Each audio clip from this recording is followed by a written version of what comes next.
Вас приветствуем на одной из Good afternoon, ladies and gentlemen. We welcome you at this session. My name is Sergey. I'm managing partner and general director of Kushna company in Russia. And for me, this is an honor to be a moderator of this topic, mass housing, global experience and challenges, global challenges.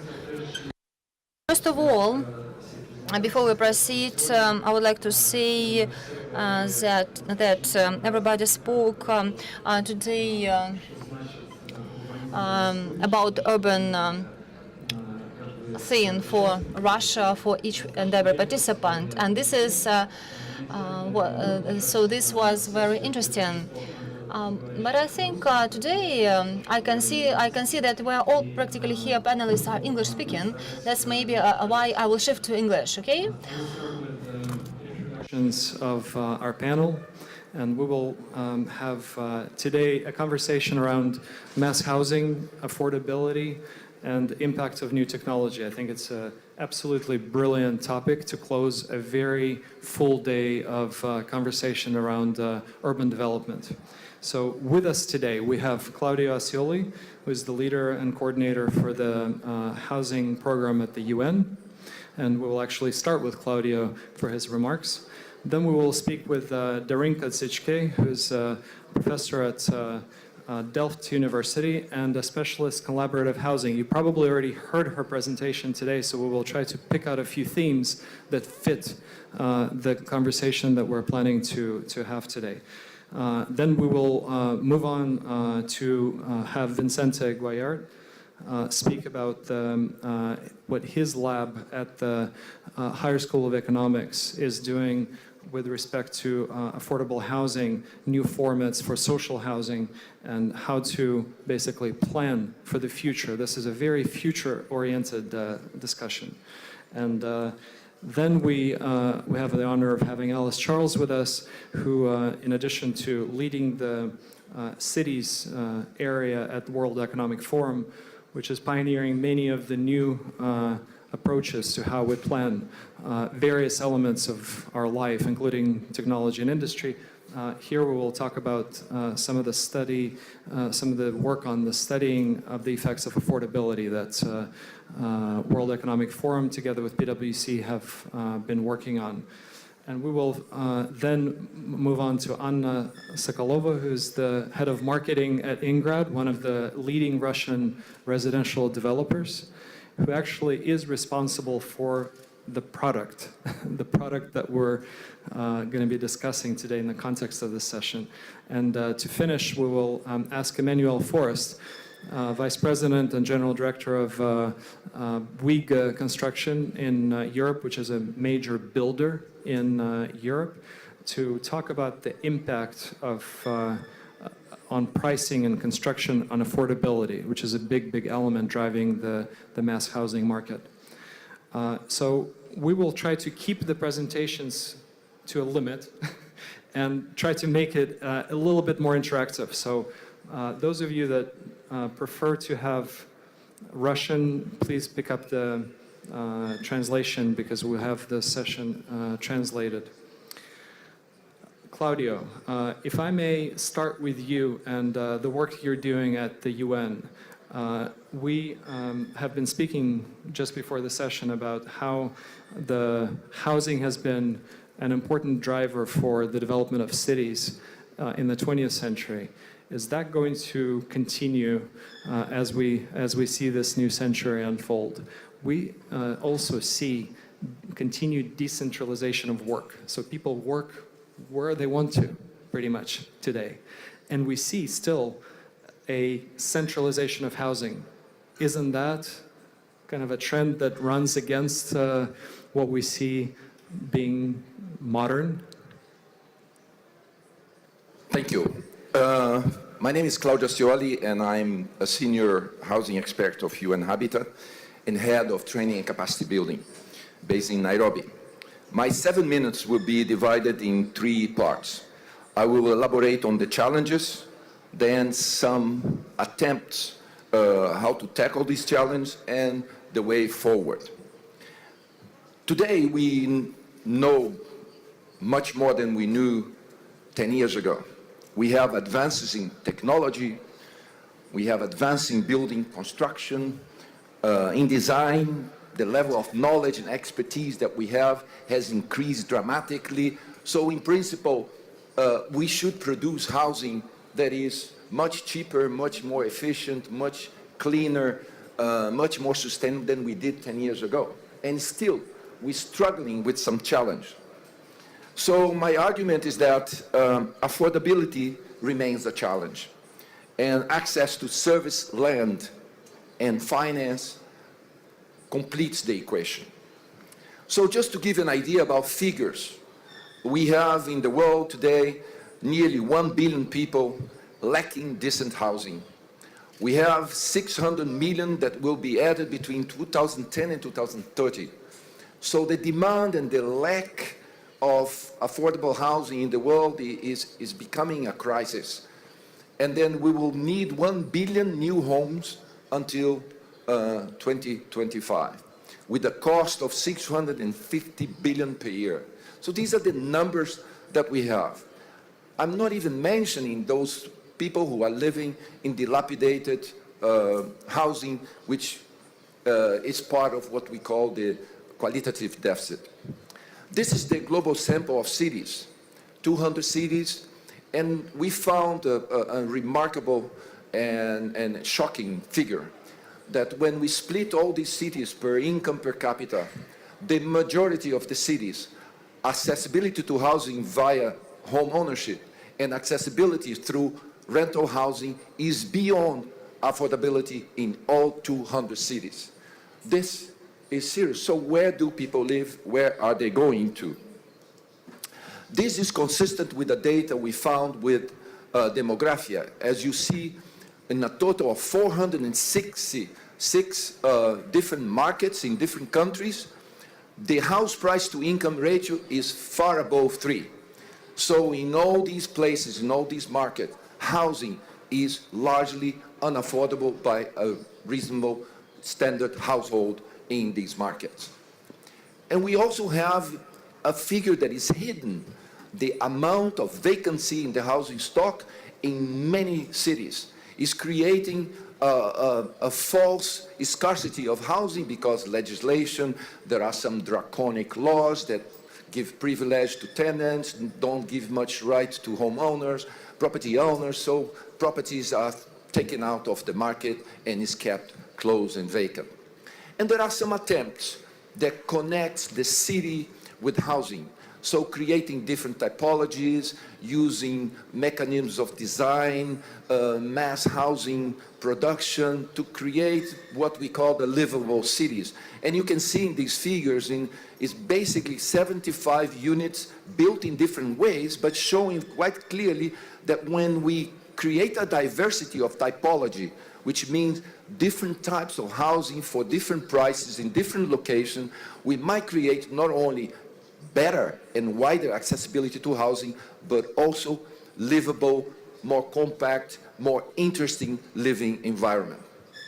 We also know in this region, Central and Eastern Europe, after the 90s, with the privatization, the different types of economic and political regimes that emerge in this region, housing maintenance and management in high-rise technology like this became a headache. Headache for governments, headache for homeowners association, headache for households who are not capable to cope with the obligations that home ownership brings.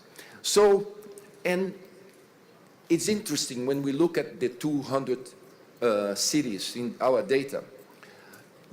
By average, in the 200 cities, housing and residential use takes, on average, 50% of the land coverage, with a minimum of 35 in some cities to up to 80% in other cities. So any intervention in housing, any investment in housing has a tremendous impact on the density of cities, on the sustainability of cities, on the way we are living with one another. So here is what we come to my conclusion in my 7 minutes. What do we do with that? First, it is clear that housing and the city is intrinsically linked. You cannot do one planning and not do the housing, or only do housing and not do the planning. It is intrinsically. So what we are advocating is housing at the center of urban policies. So the new urban agenda that was adopted in 2016 in Quito talks about housing at the center in a new way of planning and managing cities. So one of the, let's say, recommendations is saying that putting housing at the center of urban policies will create opportunities, diversity, and creativity for giving more opportunities for those who cannot afford housing through the market. The other thing that we say is creating diversity. Diversity of size, diversity of location, diversity in terms of finishing and let's say materials that are built, so that you have different levels of affordability of the end product. And coupled to that, creating diversity of financial services and products in a very conservative, because the housing finance sector, the industry, is very conservative.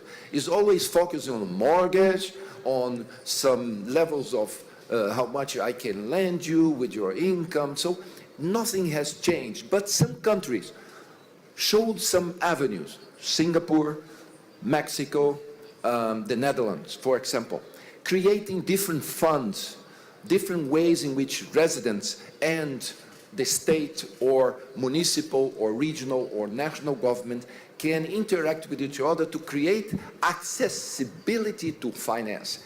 Because the challenge is, how can we increase the ability to pay of residents and households in general, in that we find a certain balance between house price and income. Because if we do not create this, we will create overcrowding, bad quality neighborhoods, bad housing, people living on top of each other, living with parents very long. There are in many European countries that the young adults cannot leave their house because there is nothing in the market that they can afford. So we have like trickle-down crises that go into social, political, and economic dimension. So in conclusion, this is what we suggest. So create diversity, creating funding mechanisms, and getting housing at the center of urban policies. Really making sure that housing and urbanization is closely linked. Thank you. Claudia, thank you very much. This is an excellent, I think, starting point for our conversation today, which will touch on affordability. I think many of the speakers will focus on the elements of your presentation. It's interesting that the policy that you talk about as housing being at the center of planning and managing cities, it is really the way Moscow has been, the new Moscow for the last 7 years has been developing very much in this spirit. Previously, as you know, as you can observe, housing was at the periphery of planning and managing city. Now it's really becoming the center. And also your point on density, we obviously here working in Moscow, we care about density. And good density is really what you're talking about, not just moving housing and mass housing to the center of the city, but actually managing the balance. So now you mentioned Netherlands as a good example of a country that is in a way driving some of the new approaches to creating affordability through perhaps different product. So it would be interesting, Darinka, in your presentation, in your conversation about how the modern affordable housing, social housing is getting transformed. Also to talk about your home example. Yes, good afternoon, everybody. First of all, I would like to thank the organizers for giving me the opportunity to be here. I'm really very excited to be at the forum and in Moscow, my first time. And I'm learning a lot also from other colleagues. What I'm going to talk to you about today is a field that I've been exploring together with other colleagues at my university, Delft University of Technology, where I'm assistant professor, about how we can disrupt the current systems of housing provision from below, from the bottom up. Basically, we want to introduce We want to support the introduction of more collaborative logics in the way we think about producing, or shall I say, co-producing housing that is better suited to meet many of the needs of the 21st century. So just to show you some really striking figures that FEANSA, the European Federation of Organizations Working with the Homeless People, has produced in a recent report. You can see for yourself the numbers tell a very, very bleak story. Homelessness is not only to be understood as not having a roof over your head, but also about being inadequately housed, living in housing that doesn't really correspond to your or your family's needs. And affordability, as Claudia was explaining, is a crucial part of that, of being adequately housed. So we see that housing exclusion is not only anymore, not only in Europe, I must add, also in large parts of the world, especially in large cities, is a problem that is not only linking to the poor, is also very much, especially since the global financial and economic crisis with all the repositions and evictions, is very much an issue that affects middle-income groups. And these problems dates back decades ago when we started to see a deep transformations in the way housing, social housing is provided, more and more targeted to the very poor, the very needed, and housing overall becoming more and more a commodity instead of fulfilling a role as shelter, as a home. We see financialization processes that have been widely studied and published about, and as I said before, more people fall within the cracks. They can either access subsidized housing because they are too rich for that, and neither can they get a mortgage in the market because of their employment situation or income. So added to that, we have an increasing aging population. So we have demographic trends that shows us that more and more of us are going to be old together. So what can we do to, how can we live together in our old age, supporting each other? That's a big question. And also we see that families are changing. It's no longer the nuclear family for which a lot of the mass housing was produced. We have more diverse needs and types of households. Is our housing market, is our housing provision system ready to supply for this? Well, coupled to that, as we all know, we have very damaging trends in urban life, such as social inequality and segregation, the privatization of the city, and climate change. But not all is so bleak.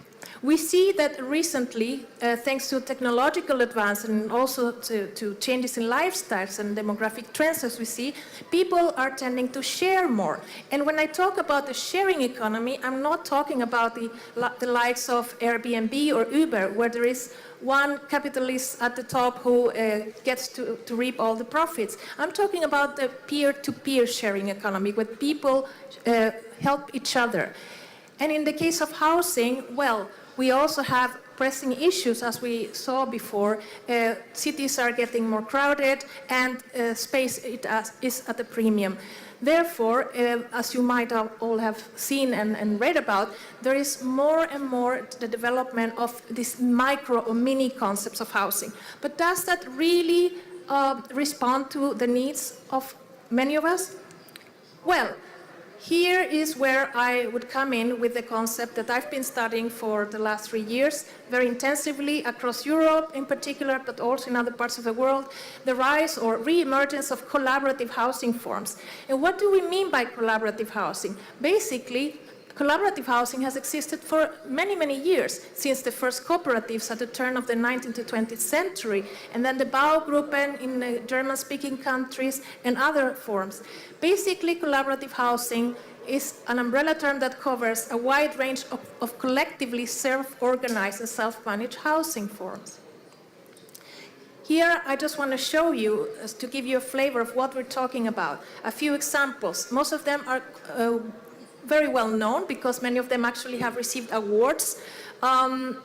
In Zurich, we have a very interesting neighborhood, really, which was developed collaboratively thanks to the initiative of many cooperatives of different types of people with different ranges of income who came together to co-design not only their buildings with architects who were willing to be more innovative in the sense of providing spaces for common use, like creches and common kitchens, common laundries, etc., but also with each other. That means that a number of collective self-organized buildings coexist with each other, and they have spaces, usually pedestrian spaces, in between. So we are not only talking about one collaborative housing block, as it used to be the case in the past, but of collaborative neighborhoods. And this really flips the way around in which housing has been provided for a long time. Also, gender has been driving many of these projects, as we see on the upper right hand of the screen. We see in Vienna a very interesting project led by women.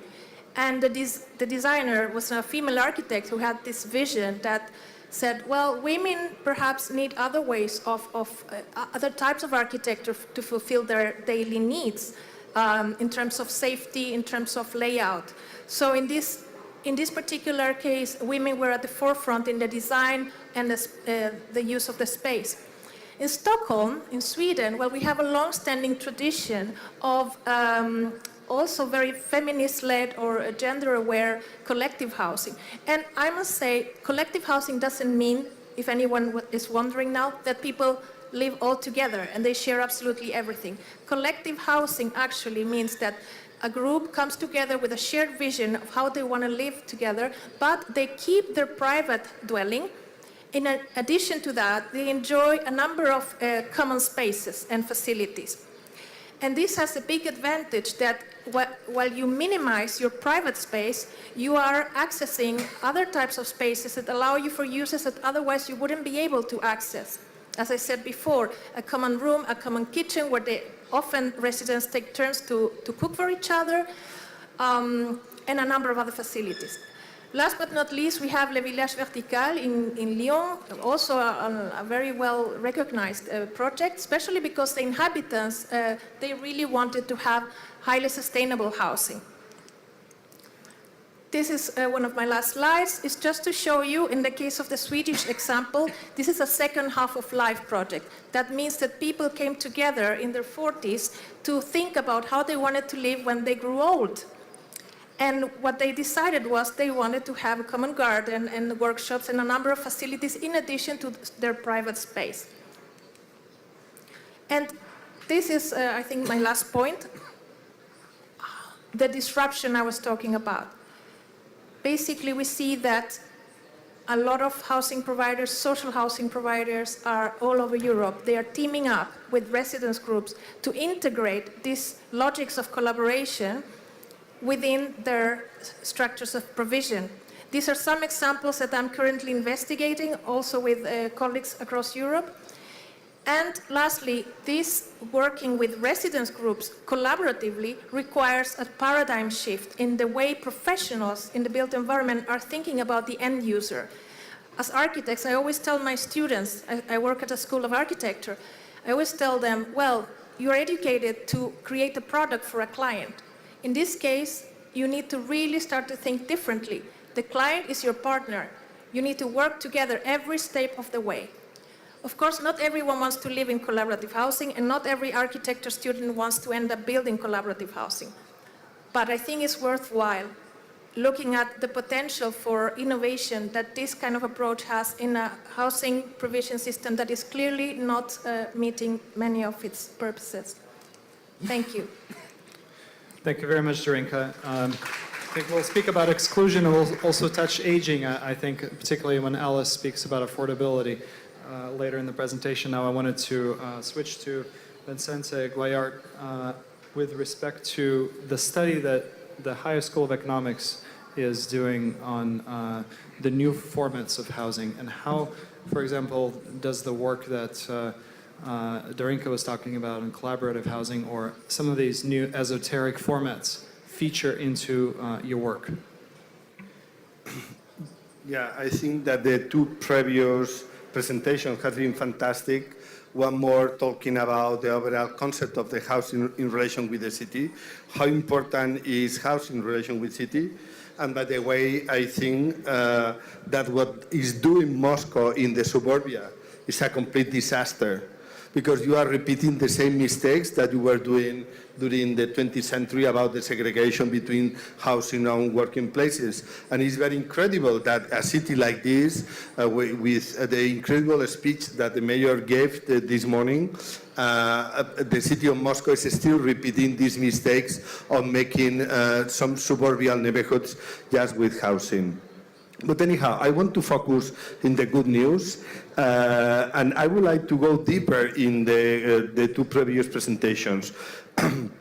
I think that we have three big challenges about the social challenges, and following the previous presentation, I would like to show one building that I built in Gandia, in Valencia, a few years ago, because it was the first sharing apartment made in Spain. It was mostly focused for young people. And then the idea is that in the same way that we talk about the sharing working or the co-working, we could talk about the sharing apartment or co-living.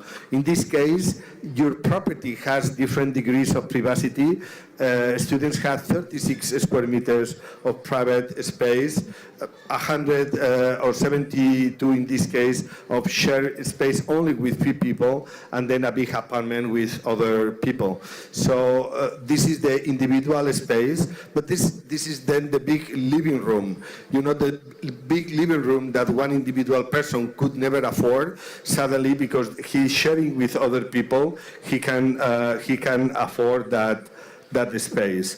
And then the interesting thing is that if you are alone, you play the guitar alone in your room, but if you have one space like this, you discover that other people are playing different instruments. So in that building there are 3 bands of rock, because the people, they discovered that they can interact in a different way. So I think that the co-living or the sharing living is, and obviously not in the Airbnb mode at all, but in the well-organized way, conducted by people with social intentions or by cooperative. I think that this is a good way to approach. The second question is connected with the technology, because I think that one of the questions that maybe you and Habitat and others doesn't talk too much is that the big picture is great, but we need to ground the ideas. And then when we bring ideas to the ground, we need to talk about a specific thing that we want to do with our buildings and what the internet age and the information age allow us to do. For example, here we are applying the idea of the Internet of Water to the buildings, how we can reuse the water, how we can store, how we can use to grow food or to deal with the nature around the buildings. So we should start to develop on some specific elements connected with the building themselves. Or for example, the Internet of Energy, or applying the idea of blockchain to energy. This is exactly what is going to happen because buildings will produce their own energy, they will consume, they will store the energy in batteries in the car, or they will share with the neighborhoods. And then the question is that we need to develop buildings that have a specific design in order to produce energy. A solar building is not a building with solar panels in the roof. That is an engineering task. We need to upgrade. Now, 100 years ago, was founded by Bauhaus. They were invented design in 20th century, and we need to reinvent design for ecological buildings in the 21st century. It's not only about talking, it's about making and about using design in this purpose. And another, when I was chief architect of Barcelona, we have an interesting issue, is that we have what is called the poor on energy. So people that cannot afford to pay the energy to the company. And then the decision was the city will pay the energy for the people. And I say, no, we should make the buildings that produce their own energy. And then the people will not be subsidizing the drug dealer. We want to empower the people, and then in order to empower, we need to produce their own resources, and in this case, to produce energy. Obviously, well, we were doing some experiments using flexible panels or producing energy. Again, this is the first building ever done in Barcelona that produce energy and store energy in cars. So we need to have more This is about trash. So we need to have more, let's say, developments and more experiments. Well, but not experiments. It's moment now to bring experimentation to the broader scale. The last thing, also connected with Russia, is the idea of we need to use ecological materials. It doesn't make sense to destroy mountains to make buildings or to use a huge let's say, aluminium or even steel. So we have now a new wave of wood buildings. And what is really funny is that in Russia, you have a huge amount of wood, but your regulation doesn't allow you to build with wood buildings. In Finland or in Sweden or in France, they are developing, or in America, they are developing this in a massive way. This is the tallest building in the world for the moment. It's in Norway. It's done with wood. And in Barcelona, we approved the first public building, completely making building. This was the last competition when I was jury. And then again, we are doing this. This building is a library, completely built with wood. So you can imagine that if you put water in a plant, in a tree, it will grow and you will produce material. If you put water in a brick, it will be remaining like this. So let's say we need to think how we develop sustainable design. And how we deal with these new forms of structure. And what we have been doing here in the High School of Economics is we are trying to apply these ideas in a country that for the moment doesn't say very clear that want to be more ecological, because obviously you have a lot of resources like gas, and maybe you don't need to do this, but in the middle term, if you want to be continually leading on energy and in housing in Russia was very innovative during the 20th century, you should start to develop projects like this. So that's why with our students, we have been developing a self-sufficient block. About energy will be only 25% self-sufficient, but dealing with water, dealing with sharing spaces. So if you go down to the underground, you can find us in a corridor, and there is an exhibition and some videos describing this project. And we are educating a new generation of designers and people in Russia that I hope that will be developing such a projects. Thank you. Thank you very much. Thank you very much, Vincente. When we speak about new materials, I think certainly Manuel will have a chance to add on this subject. But before we jump on this, I'd like to hear what Alice and the work that World Economic Forum is doing on affordability. How is that actually shaping the agenda that major cities like Moscow are going to have to pay attention to? I mean, I'm completely in agreement, Vincente, with you that some of the projects you see in suburbia in Moscow and some of the other cities, they're relics of the past. Now, it's great that they're affordable, but is that a way in which the cities really are going to develop in what World Economic Forum calls Industry 4.0? And how does that apply to housing? So, Alice, please, your view. Okay, thank you very much for having me, and what wonderful presentations that went before. So the clicker doesn't seem to be working, but I'm going to give you just a brief overview whilst the presentation comes up of what we're doing at the World Economic Forum in relation to housing. So at the World Economic Forum, we have a number of work areas in relation to cities. One is an initiative which is led by the business community but works with cities, international organisations and civil society. It's called the Future of Urban Development and Services Initiative. And that initiative each year will look at areas where they believe significant global research is required because enough is not happening. And one of the areas that we were asked to look at this year was the whole area of affordable housing. And we're actually at quite an advanced stage at the moment in relation to our affordable housing work. So what have we been doing? I still see the presentations not coming up. I think the slides have not come through on their system, so okay. There are no slides. So okay. You just have to wing it. Okay. So I have them on my computer if I can. Мы можем включить компьютер Alice. Perfect. My apologies, everyone. I did email them, but they obviously didn't run it. Okay.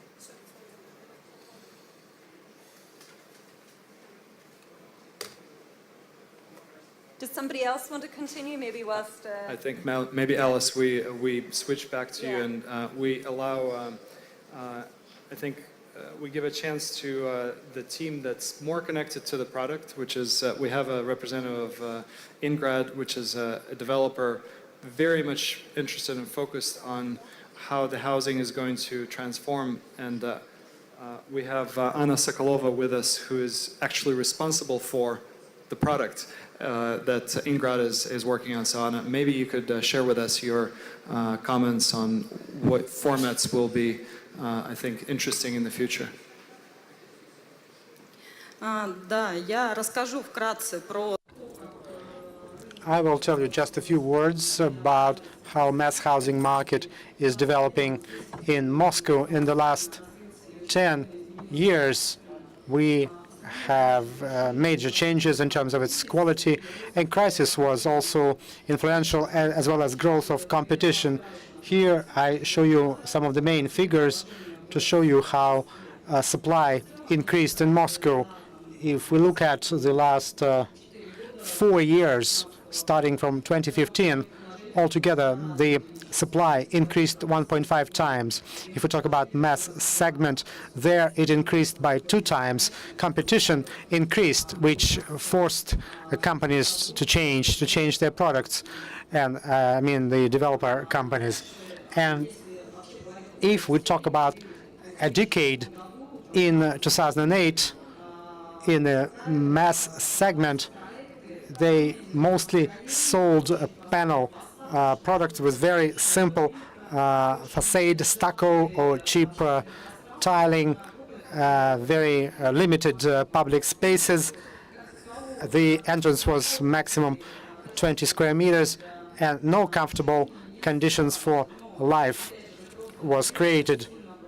But competition intensified, and it impacted the product. If we talk about the current realities, in the mass segment, 90 or 89% of products or projects where developers really improved facades and tiles, and they use more sophisticated ceramic materials and panels. And the developers increased the height of ceilings. If in typical prefabricated housing it was 2 meters 65 centimeters, now it's 2.8, 2.9 meters. And you have new types of glazing and entrances, landscape design, territory around the house. Currently, the quality of products in the mass housing segment has increased significantly. And currently, there's of course room for improvement. Now developers are focusing on facades and other characteristics of the house and the territory, and they are less concerned about some additional solutions for the apartment, whether it's fireplaces or windows or anything like that. There's only 15% of projects where you see changes in apartments themselves. But out of 81 projects, 89% are projects with pretty high quality properties for typical for higher premium segment. Another tendency in terms of transformation of the mass segment in Moscow is that 10 years ago all apartments were sold without finishing. People had no finishing surfaces on the walls, and people had to spend additional money to improve the flat that they bought so that they could live in them. But now 50% of flats or apartments in the mass housing segment are sold with finishing already there. And if we talk about our company, about 80% of our clients even in the mass housing segment, want the walls and everything already finished. And that's another major trend here that manifested in itself here in Moscow. In terms of price, in the mass segment, there were significant changes, positive for the clients. A few years ago, you needed 4 million rubles for a flat, and now you can buy a pretty good flat in Moscow at 2.8 million rubles. So the supply and competition led to the development of this segment. Thank you for your attention.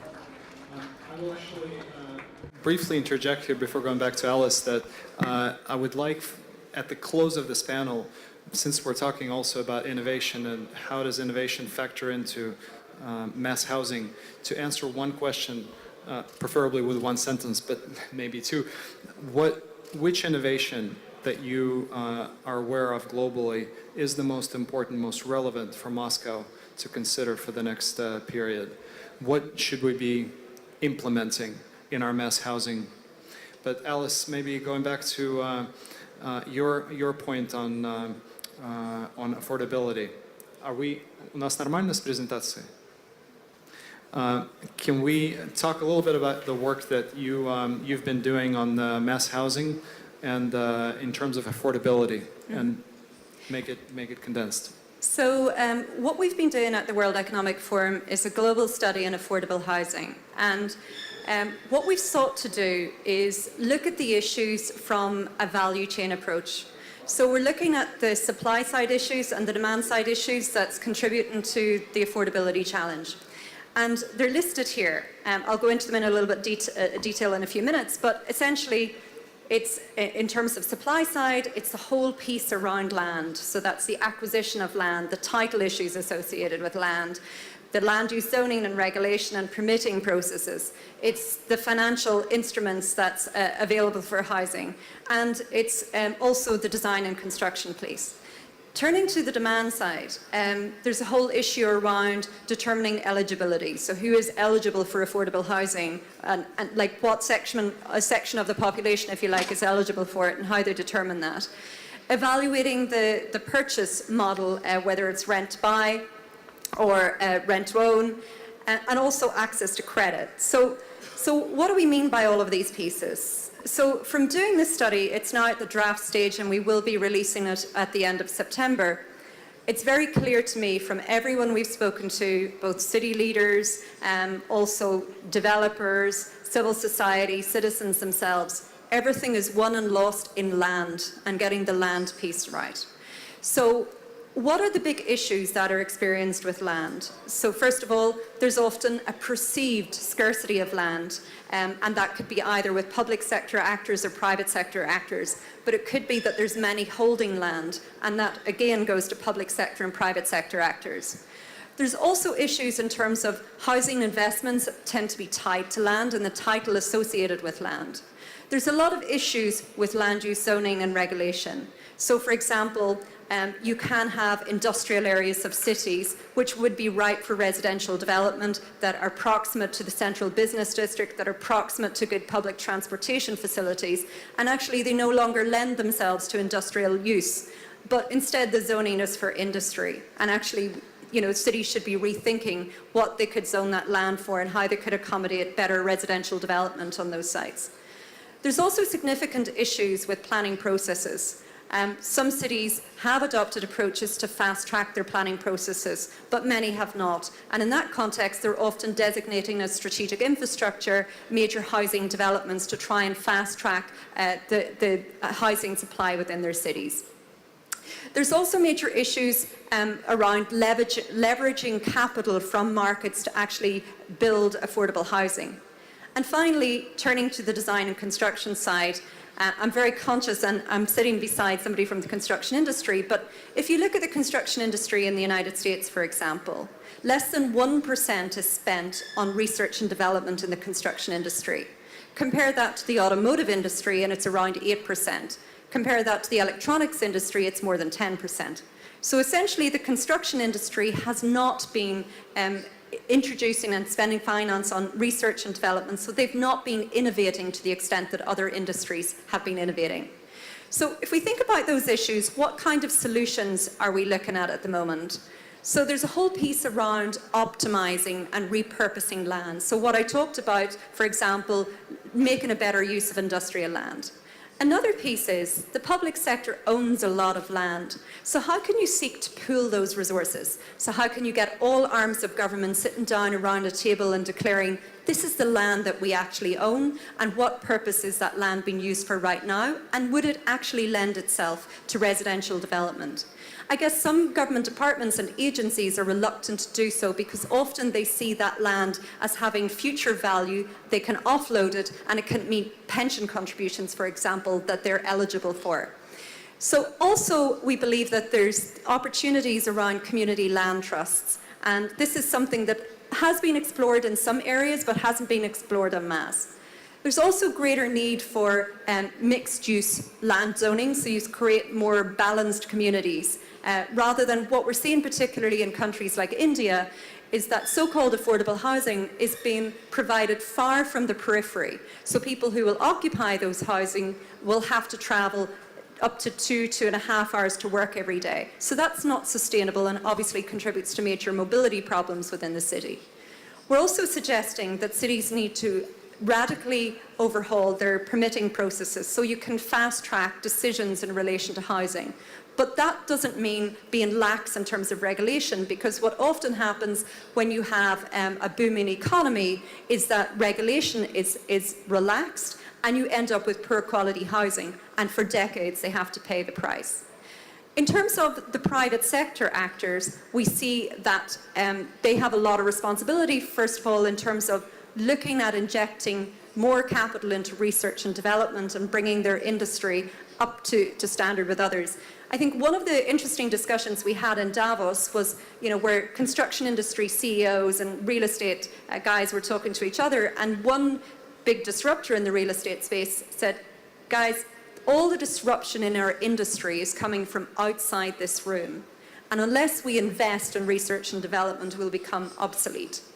So, okay, maybe that's quite a rash statement, but they need to invest in research and development to deliver the product that is required for the century in which we live in. And that includes investing in 3D printing, in prefabrication, in BIM technology, etc., to make the process a lot more efficient. In terms of the demand side things that we have discovered, for example, we've discovered that the eligibility criteria for affordability often doesn't meet the needs of that particular city. For example, one group is key workers, nurses, teachers, social workers, firefighters, etc. And they absolutely must live in the city to operate the city. But they're increasingly being driven out of the core to the peripheries. And they're often, in many cities, not accounted for in the eligibility criteria.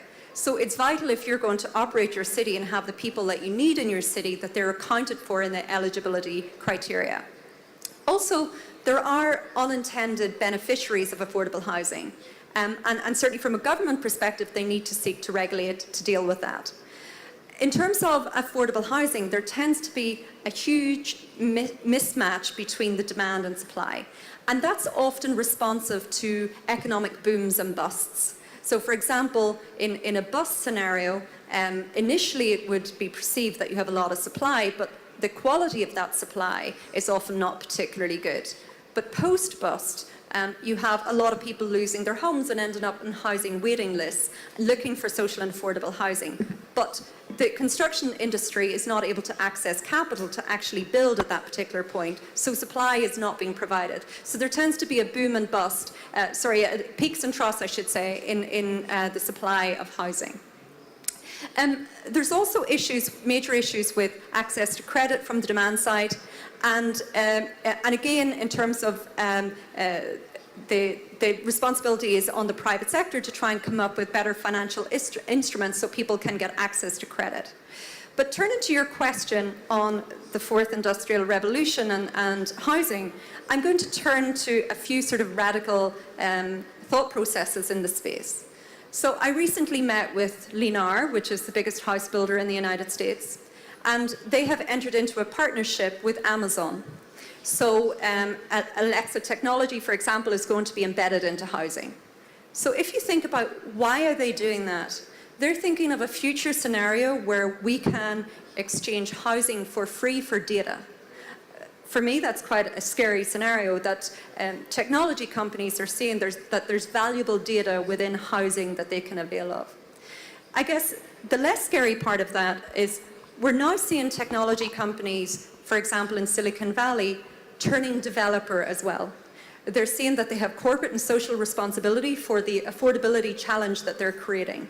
And if you look at what Facebook is doing in its Willow campus, they're turning developer. And similarly, Google in Mountain View is turning developer. So I think increasingly employers are going to see how they're contributing, albeit when they tried to introduce the head tax in Seattle very recently, Amazon obviously fought back, and that law was overturned ultimately. Also, I think in terms of cities looking at the stock that they have, cities are really starting to look at vacancy. And two cities really come to mind there. Melbourne. Melbourne is utilising their smart metering in relation to water to look at the consumption rates of water in housing stock across their city. And they're then able to determine if the level of consumption of water within that housing is out of sync with what would be normal human consumption. And they're able to identify where they believe there's vacancy and seek to tax it accordingly. Similarly, in Vancouver, they're seeking to do the same thing, but with respect to electricity. I think there's also opportunities around, if you think of developers like Around Town, which is a major developer in Germany, for example. They own 85,000 apartments, which are largely in the affordable sector. What they're focusing on is buying up buildings. A lot of our building stock is here, and we're not likely to see a significant amount of future new building stock. We're going to see retrofitting, we're going to see repurposing, and that's often the case where there's hard green belt boundaries. What they're doing, for example, is purchasing buildings from the 1950s, 60s, and 70s, turning those buildings from grey energy to green energy in the very first instance. And they're also then incrementally upgrading those apartments. But within Germany, for example, there's very strong rent controls. So that means that they cannot increase the rent to a significant level. I guess the final big disruption is happening is WeWork also has a business called We Live. And they are very much responding to the needs of millennials. So the model that they introduced for WeWork, they're rolling out in relation to We Live, and it's much more communal living. They say that what's preventing them from scaling to the extent that they would like to is regulation and policy, particularly in relation to building control and planning. So I'm conscious I'm running out of time, so I'll leave it there. Thank you very much, Alice. This is tremendous. I think for every city which is starting to tax residents on how little water they use, there's going to be an Internet of Things solution of putting little mechanisms that turn water on and off from your iPhone, which will actually run contrary to conservation efforts. But it's actually very interesting, and certainly, Emmanuel, you will have now a very high bar to speak to, because your industry has just been branded as the industry that does not adequately invest in innovation. How do you answer to that, and also speak to the innovation that you observe in construction, as well as prepare, I think, for the closing remarks on the innovation drivers that you think are valuable for Moscow? Спасибо большое. У меня несколько слайдов. I am going to have a few slides. In our group, in our company, we started to work in the Soviet Union. We just built a Russian cathedral in Paris and a Hyatt hotel in Ekaterinburg. That's not that important, of course. We invest into R&D of course, and here we represent a European platform, and there was this official from the European Commission. He said, we are willing to finance research in construction, but you need to show us what you can reduce, that you can reduce the cost of construction. He thought, as you said, about R&D.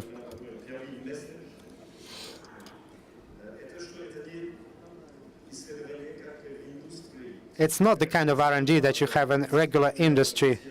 We had our own industrial revolution 70 years ago in France when we organized the Buick group, and the idea was to develop industrial process in construction. We had some new ideas, and the goal was related to time of construction, quality, and price. And that's what all builders think about. We have Parc des Princes, where Mbappé plays the stadium, and Team France. And by the way, France won the World Cup. I'd like to thank Russia for organization. This World Cup of organizing World Cups, and that World Cup is won by Russia. And Moscow is the best city in the world now that France won World Cup in Moscow. I'm very sincere now, because I read German newspapers, French newspapers, and they say only good things about Russia, and that's very nice. 60 years ago, we had a huge problem with housing, and we had to build quickly those residential areas, and we built our own Cheremушки, our own suburbs. But unfortunately, we did not have a very good movie director to shoot a movie similar to that famous Russian movie that took place in the prefabricated buildings that the speaker is referring to. And we are talking about this special BIM association, and that's the association aiming to improve quality and price and time of construction.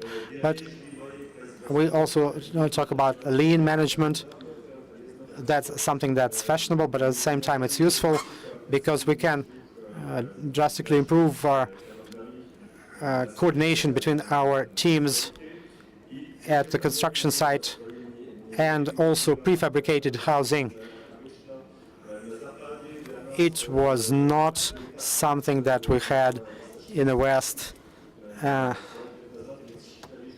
We thought it was not as efficient, but now we changed our approach, and we begin to use this technology like in Singapore.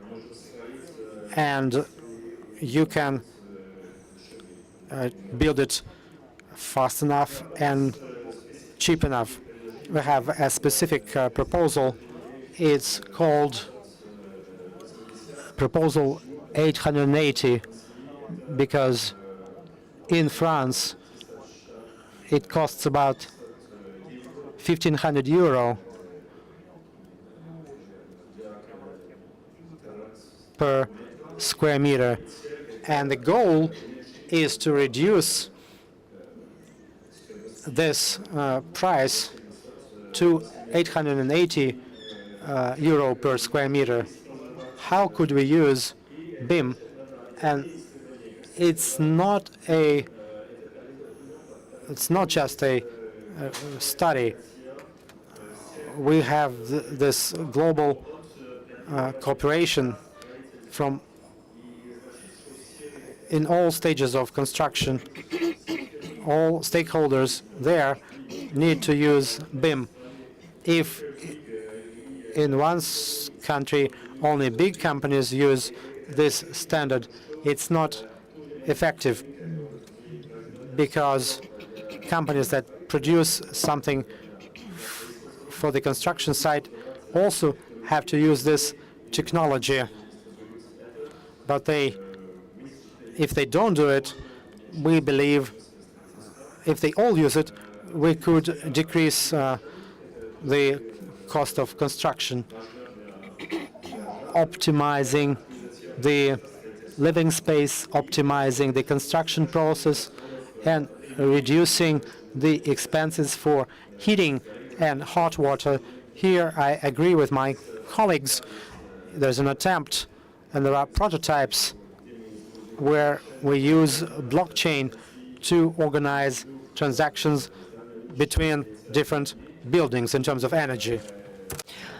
And services on smartphone to manage heating and other services.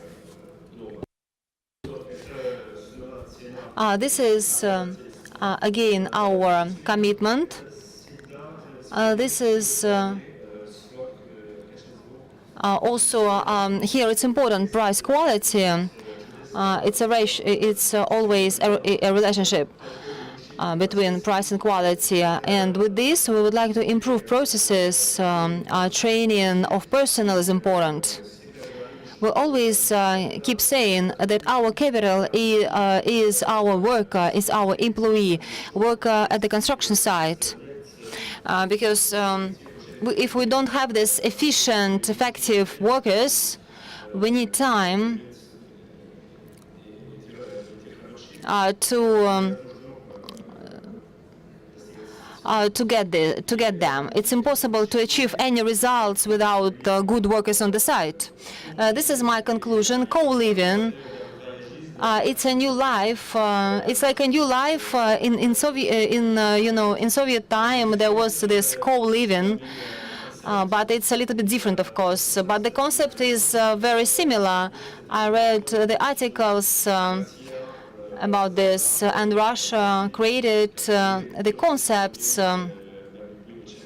which could be very helpful for us. Thank you very much for attention and for invitation. Thank you. And Manuel, I would like also to thank you. I'm sure that you will get prepared very well. So regarding the question about innovation, besides BEAM, because Moscow will implement BEAM as the city.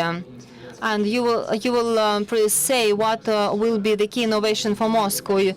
Julia Zubarik, the founder of Master Plan, please say a few words about how your bureau,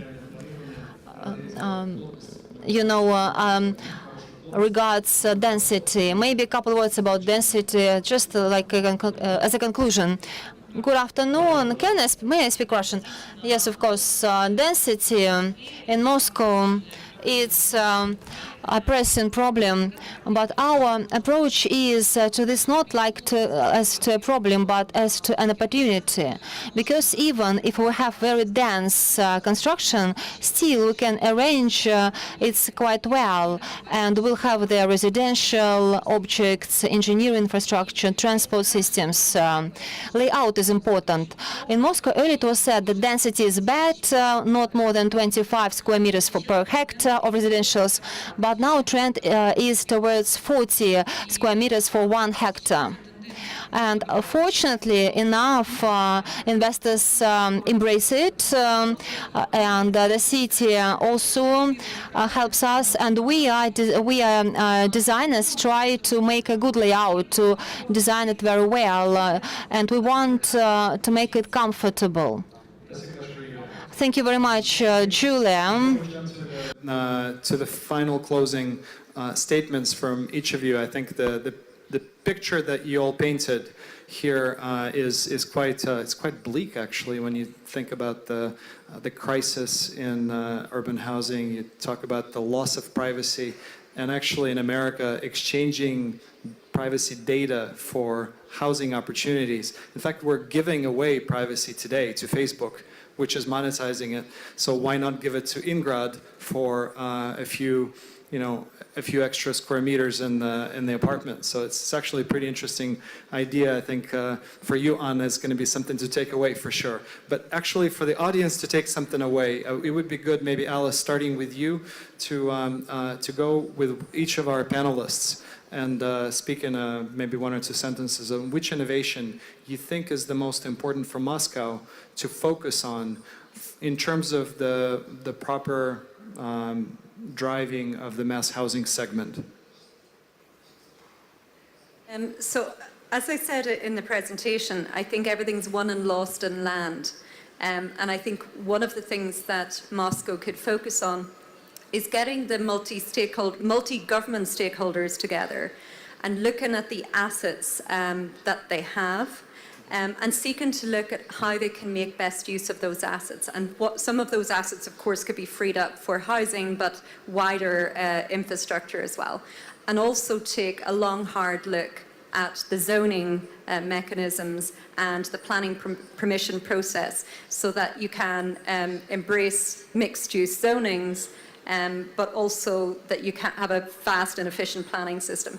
And I think in relation to density, I would say that it's very important not to confuse density and height. I think what people believe density is actually very high buildings, but that's not necessarily the case. If you look at Barcelona, it's actually a very dense city in comparison to New York, because it's... Or Moscow. Yes, it's consistent. And in that context, I would suggest that density is consistent and that height is contextual, particularly in a city like Moscow, which is so historic. Thank you. Emmanuel. Мне кажется, что этот вопрос чиновника. I think that this question is very important. In the West, there are a lot of poor people. Every day we speak about this. There are many articles dedicated to this. It means that economic development is very important. Researches are important, but education is important. As the mayor of Moscow said, it's important to make a focus on young people because they will be the future. And if we make a focus on young people, we can, develop Moscow step by step. In Moscow, this approach is being developed. Yes, thank you. I would say that the most important innovation from my perspective, it would be the social innovation. So basically look at what's going on the ground, what citizens are doing, because that truly responds to their needs on a very local, face-to-face level.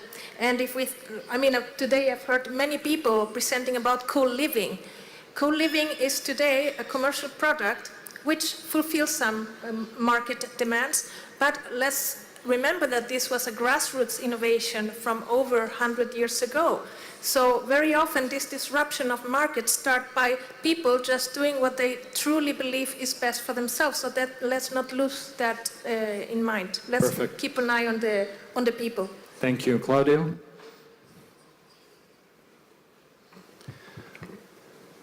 Well, reflecting on the challenges that we discussed in the presentations, I just want to share one thing, because the issue of densities. In the sample of 200 cities that I spoke in the beginning, and the study of the Atlas of Cities published by the Lincoln Institute of Land Policy, it shows unequivocally that in the last 100 years of urbanization, cities are growing at a very low density rate. The rate of land covered that is taken by urbanization is more than twice the level of population growth rate. This is serious because we're creating unsustainable forms of urbanization. My plane, when I arrived, there was no way to land in Moscow. So we were circulating a couple of times around Moscow. And what I saw, it doesn't differ from what I've seen in other parts of the world. It is the fragmentation of urbanization, the spread of single home, single housing projects at a very low density, and this is costly and is unsustainable. How far are we continue to grow? You spoke about 40 persons per hectare, and here I speak an expert. I published 2 books about urban densities before I joined UN Habitat. This is extremely low density. Extreme. I don't know what is your floor area ratio, how much your instruments are allowed here in Moscow, but from what I've seen, your floor area ratio could be much higher without affecting the quality of life, and on the contrary, creating a very lively and efficient urban pattern. Thank from you. what I've seen. So back to what you said, I insist that the challenge, how can you explain that in some parts of the world that has 10 times less the income per capita that you have here in Russia, and land prices are higher than in Russia? How can you explain that? So this is another issue. How can we supply affordable land, secure, at a scale that will enable countries and cities to provide affordable housing at a scale of quality, diversity, and again, linked to urban policies, to the urbanization, to the vision of the city. We cannot continue to separate mass housing here, urban policies here. No, it's one part of one equal, holistic development vision. Thank you. This is brilliant. Anna, с вашей точки зрения, что взять на вооружение? How do you think about innovations? What innovations can we consider? So our mass housing seems to be quite comfortable in comparison with other world practices, it seems. That's why our major task is to preserve this high-quality characteristics in mass housing segment, but maybe also we can reduce cost of housing, and then we'll come back to industrialization, construction. Maybe we will use some other approach, maybe back to panel construction more basic construction, and maybe some elements will make at the plants. It will be some kind of a mix between customized housing and panel housing, and this will be directed at making cost less. And of course, we need to increase energy efficiency. And I like this issue as well. With your answer, this question panel. Thank you. You mentioned before Barcelona. In Barcelona, there is 160 persons per hectare, 16,000 per square kilometers, so 4 times more what you say before. And how we can live like that. Why people say that Barcelona is one of the most livable places in the world? Because of 2 questions. First of all is the mixed use. Mixed use is fundamental. And the second is the quality of the design.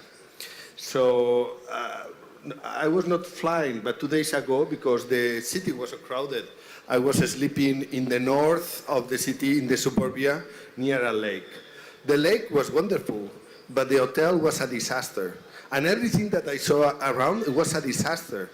So that means that, again, I agree with your mayor that say that the quality that you are developing in the center, you should bring everywhere. So the problem is that you still has the idea of the center and the suburbia, and then when you talk about reducing price, also you are talking about reducing quality, and this is not about, design is the #1 criteria, even with low budget or even with simple material. But the problem is that in Russia, I think don't invest enough in design, even in the poorer buildings. So my recommendation will be the suburbia of today will be the center of tomorrow. So that means that you should try to build very good buildings everywhere, even the small one, the one that has less centrality, but this will be the center of the future. Thank you very much, and I would like to really thank this illustrious panel. This has been a tremendous discussion. It's a big honor for me as a leader of Cushman & Wakefield to engage in this conversation. We're doing a lot with the city, and this is the 7th edition of Moscow Urban Forum. This is a very young process, and thank you very much for taking part in it. We'll look forward to seeing you hopefully next year, but certainly tomorrow as we continue the sessions. Thank you very much.